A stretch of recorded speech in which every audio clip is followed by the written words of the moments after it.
সুরবাট পারে ভৈরা গেছে, সুরবাট পারে ভৈরা গেছে মাতৃভূমি বাংলাতে। দেশে শান্তি আসবে না ভাই দুর্নীতি বাদ কামলাতে, দেশে শান্তি আসবে না ভাই দুর্নীতি বাদ কামলাতে।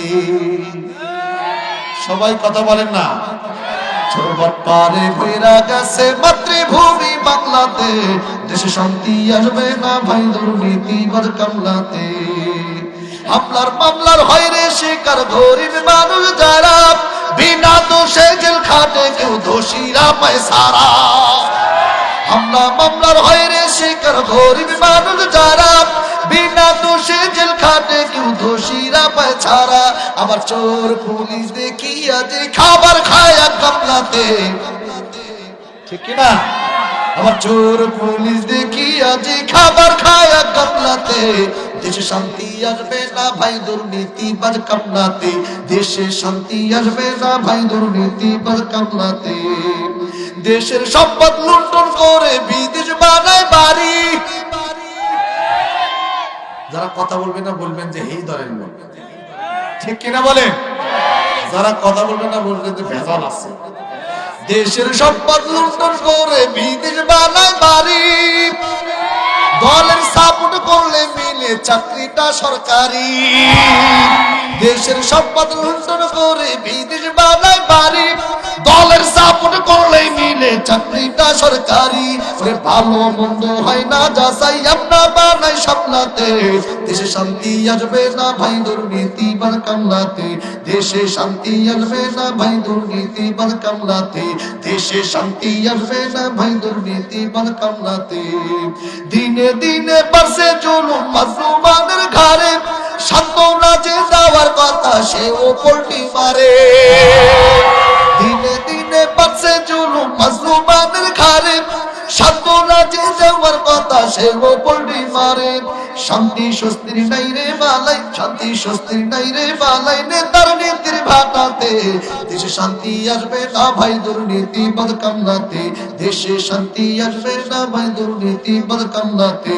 অভাবে হয় স্বভাব নষ্ট ধর্ম কর্ম সারা, সহ্য ভোলক বেকার ঘুরে কর্ম পায় না তারা। ইমান আমল সব ভুলে তাই যার তার কাছে হাত পাতে, দেশে শান্তি আসবে না ভাই দুর্নীতি বাদ কামলাতে, দেশে শান্তি আসবে না ভাই দুর্নীতি বাদ কামলাতে। দুই হাত তুলে কথা বলেন ঠিক না? আমার ভাইরা, আমার বন্ধুগণ, এই জন্য নিজেকে পরিবর্তন আনুন, নিজের পরিবর্তন আনুন রে বন্ধু। আমরা শুধু চাই দেশ কেন পরিবর্তন হয় না, দেশ কেন ভালো হয় না, দেশ থেকে কেন চোর দূর হয় না, দেশ থেকে কেন বাটপার দূর হয় না, দেশ থেকে কেন দুর্নীতিবাজ দূর হয় না। আমরা শুধু এরকম চিন্তা করি আর সবার আশা আকাঙ্ক্ষা যেগুলো দূর হবে, কিন্তু বন্ধুরে আমরা তো নিজেরা নিজেদেরকে পরিবর্তন করতে পারি নাই, নিজেকে এখনো ভালো বানাইতে পারি নাই, নিজের ঈমানটা ঠিক রাখতে পারি নাই। নিজের ঈমানও 12 বার বেইসা খাই, নিজের আমলও 13 বার বেইসা খাই। কথা বলেন ঠিক কিনা? আরে বন্ধু, এখন যদি আমি বলি সবাই তো বলতেছেন ঠিক, কিন্তু ভোটের আগে আসলে দেখা যাইব মদারু সুদারু ঘুষারু জুলুমবাজ অত্যাচার স্বৈরাচারিত দোসররা, এরা যদি আপনাকে নাকের আগায় 2-4টা নোট দেখায় সব কিছু ঘুরে পিছে পিছে ঘুরবেন। আছে না নাই? এই সমস্ত লোক আছে না নাই? আমার আল্লাহ পাক ডাকতে বললে এই সমস্ত লোক হলো স্বভাবী। আল্লাহ তাআলা এদের জন্য, এদের সম্পর্কে কোরআনুল কারীমের একটি সূরা নাযিল করেছেন। সূরাটির নাম হলো মুনাফিক। কি সূরা? জোরে বলেন কি সূরা? এইদিকেও আছে আবার ওইদিকেও আছে, কিন্তু মুসলমান হিসাবে থাকতে হবে যে একটা দিকে আমাদের থাকতে হবে, একটা হলো জাহান্নামের দিক আর একটা হলো জান্নাতের দিক। আমরা মুসলমান কোন দিকে থাকবো? আর একটু জোরে বলেন কোন দিকে? এরপর দুনিয়াতে বন্ধুরি অকর্ম কর্ম করিয়া দুনিয়ায় আকাম কুকাম করে যখন মানুষগুলো মৃত্যুবরণ করে, খুব মনোযোগ দেন বন্ধু।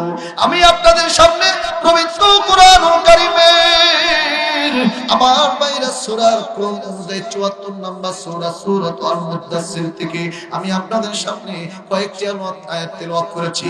38 নম্বর আয়াত থেকে প্রায় 45 নম্বর আয়াত পর্যন্ত আমি আপনাদের সামনে আজকে ব্যাখ্যা করব, বিশ্লেষণ করব। দেখেন বাজানো আয়াতগুলোর সঙ্গে আপনার জীবনের কতটা মিল আছে, আয়াতগুলোর সঙ্গে আপনি কতটা সম্পর্ক আপনার ঠিক আছে। আমার ভাইরা রে, এই সূরাটি সূরাতুল মুদ্দাসসির আল্লাহ পাক রব্বুল আলামিন মক্কায় অবতীর্ণ করেন। সূরাটির নামের অর্থ হলো পোশাক পরিহিত। আমার আল্লাহ রব্বুল আলামিন বলল, সমাজে এমন কিছু মানুষ আছে যেই মানুষগুলোর যে রূপ আছে এই রূপটা খুলে ফেললে ভিতরে আবার আরেকটা রূপ দেখা যায়। কথা বলেন ঠিক কিনা? কিছু কিছু মানুষ আছে এই মানুষগুলোর উপরে হলো একটা রূপ, ভিতরে আরেকটা রূপ। আছে না? আছে না? উপরে উপরে ভালো দেখায়, আবার দেখবেন ভিতরে হিংসায় চলে পড়ে মরে। আছে না? নাই? ভোটের আগে এক রূপ, ভোটের পরে আরেক রূপ। আপনার কথা বল না কেন? ভোটের আগে এক রূপ, ভোটের পরে আরেক রূপ, এরকম আছে না নাই? আল্লাহ রাব্বুল আলামিন এই সমস্ত মানুষগুলোকে সাবধান করার জন্য পবিত্র কুরআনুল কারীমের সূরাতুন নাম্বার সূরাতুল মুদ্দাসসির এই সূরাটি আমার আল্লাহ বন্ধুগণ নাযিল করেছেন। আল্লাহ এই সমস্ত মানুষের জন্য পূর্ণাঙ্গ সূরার মধ্যে আল্লাহ পাক 56টা আয়াত দিয়েছেন। বাজান গো 29 নম্বর পারার মধ্যে সূরাটি পাবেন। চলেন তাহলে দেখি আল্লাহ পাক রব্বুল আলামিন এই সূরার মধ্যে কি বলেছেন, এই সূরার মধ্যে কি আলোচনা করেছেন। আমার আয়াত তেলাওয়াতকৃত আয়াতগুলোর মধ্যে থেকে বলছি, খেয়াল করেন বাবাজি। কিয়ামতের ওই কঠিন ময়দানে যখন সমস্ত মানুষগুলোকে একটা ময়দানে করবে, একটা ময়দানে করার পর আমার ভাইরা, আমার বন্ধুগণ, এই মানুষগুলোকে আমার আল্লাহ ভালো আমলদার এবং খারাপ আমলদার ভাগ করবেন। ভালো মানুষগুলো থাকবেন একদিকে আর খারাপ মানুষগুলো একদিকে থাকবেন।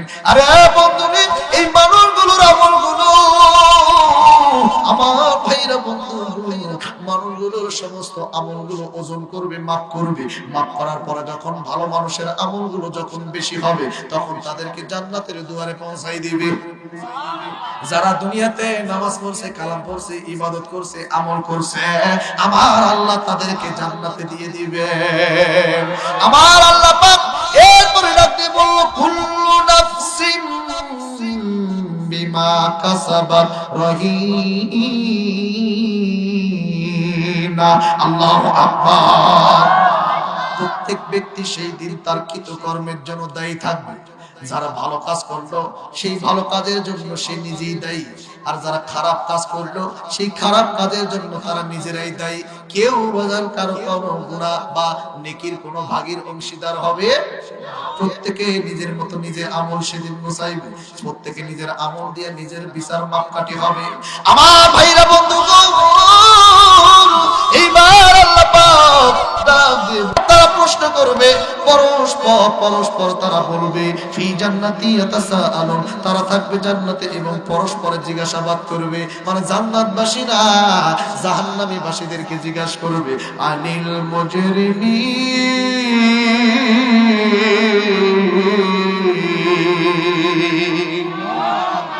পরস্পরকে জিজ্ঞাসা করবে, ভাই গো, একই সঙ্গে গ্রামে ছিলাম, একই সঙ্গে চা খাইছি, একই সঙ্গে বাজার করছি, একসঙ্গে সব কিছু করলাম, কিন্তু আজকে তোমার এই অবস্থা কেন?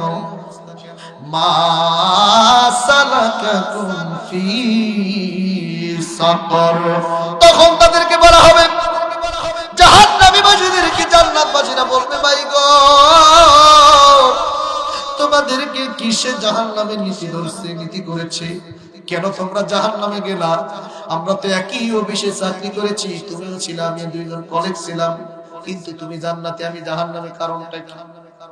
একই সঙ্গে ব্যবসা করছি, তোমার এক পাশে দোকান, আমার আরেক পাশে দোকান, একই বাজারে ছিলাম, একই বাজারে দোকানদারি করছি, তুমি জাহান্নামী, আমি জান্নাতি। কারণটা কি?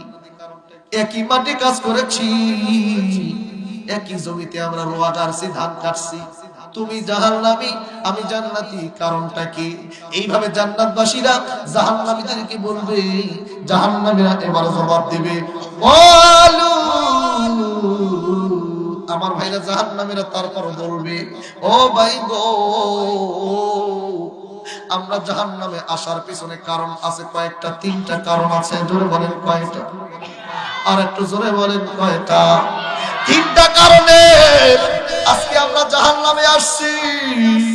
আমার ভাইরা বন্ধুগণ, যে কোনো বিষয়ে জাহান্নামে দেওয়ার পূর্বে তাকে জিজ্ঞাসা করা হবে। আমার ভাইরা, আমার বন্ধুগণ, কি কারণে তারা জাহান্নামে গেল এটা তারা নিজেরাও জানবে, নিজেরাও জানবে না। দুনিয়াতে যেমন বাজান কেউ যদি অপরাধ করে, কেউ যদি বাজান অপরাধ করে, পুলিশ যদি ধরতে আসে তাহলে তাকে আগে জানাতে হয় যে আপনি অমুক অপরাধ করেছেন, মামলা হয়েছে, অরেন হয়েছে, এই জন্য আপনাকে গ্রেফতার করা হবে। এটা হচ্ছে নীতি নিয়ম। কথা বলেন না?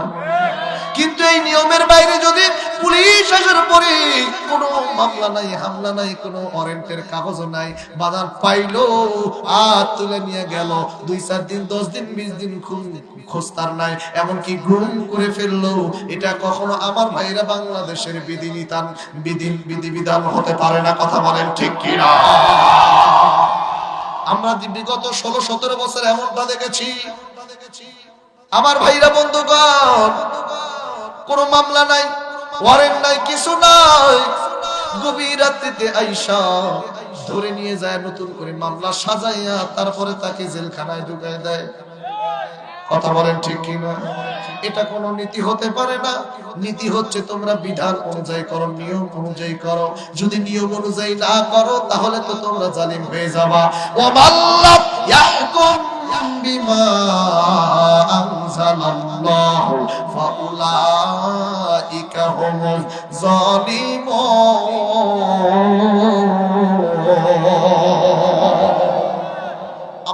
আমার ভাইরা, আমার বন্ধুগণ, কোরআন বিধান অনুযায়ী, ইসলাম রীতি অনুযায়ী যারা বিচার ফয়সালা করবে না, রায় দিবে না, তারা হবে জালিম। তারা কি?